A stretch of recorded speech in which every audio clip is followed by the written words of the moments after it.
नमस्कार, सहज रेसिपी मराठीमध्ये आपलं स्वागत आहे। उन्हाळ्याच्या दिवसात आपण ताक आणि दह्याचे खूप सारे वेगवेगळ्या प्रकारचे पदार्थ तयार करतो। त्यातलाच हा एक सोपा, साधा आणि पारंपरिक तसेच झटपट तयार होणारा ताकाचा प्रकार आहे। म्हणजेच फोडणीचं ताक आपण आज तयार करणार आहोत। त्यासाठी अर्धा लिटर ताक घेतलं। ताक हे खूप जास्त पातळ नाही किंवा खूप जास्त घट्ट सुद्धा नाही आणि खूप आंबट सुद्धा नाही। आता यामध्ये चवीपुरतं मीठ घालायचं। तर जेवढ्या प्रमाणात तुम्ही मीठ घालणार आहात त्यातलं साधं मीठ अर्ध घालायचं आणि काळं मीठ अर्ध करून चवीपुरतं दोन्ही मिळून चवीपुरतंच घालायचं। आता इथं 1 चमचा साखर घातली। आपलं ताक खूप जास्त आंबट नाही त्यामुळे 1 चमचा साखर इथं पुरेशी आहे। चांगलं मिक्स करून घेऊ।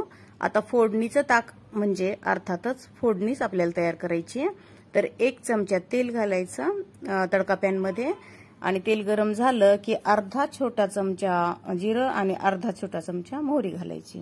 जिरं आणि मोहरी चांगली फुलली की यामध्ये एकच मिरची बारीक चिरून घालायची।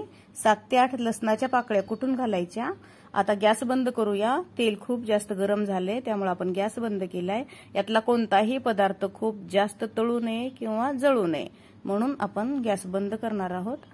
आता हे व्यवस्थित परतून घ्यायचं। यात अगदी पाव चमचा हिंग घालायचा आणि हिंग सुद्धा व्यवस्थित परतून घेऊ। आता यामध्ये आपण 1 ते 1.5 चमचा कोथिंबीर बारीक चिरलेली घालणार आहोत। पण त्यासाठी आपण आता गॅस चालू करणार आहोत कारण की आपली कोथिंबीर सुद्धा व्यवस्थित परतल्या गेली पाहिजे आणि या कोथिंबीरला आपण व्यवस्थित मिक्स करत चमच्याने हलवून आपण याला चांगलं परतून घेणार आहोत। असं परतून घेतलेली कोथिंबीर या ताकामध्ये घातली की ताकाची चव खूप छान लागते। कच्ची कोथिंबीर घालण्यापेक्षा अशाच पद्धतीने परतून कोथिंबीर आपण यात घाला।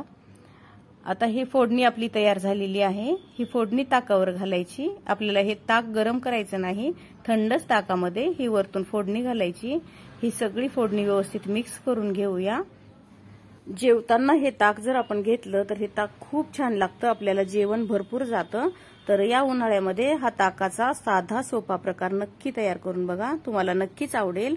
व्हिडिओ आवडला तर लाईक करा, शेअर करा आणि आपल्या सहज रेसिपी मराठी या चॅनलला सबस्क्राईब मात्र नक्की करा।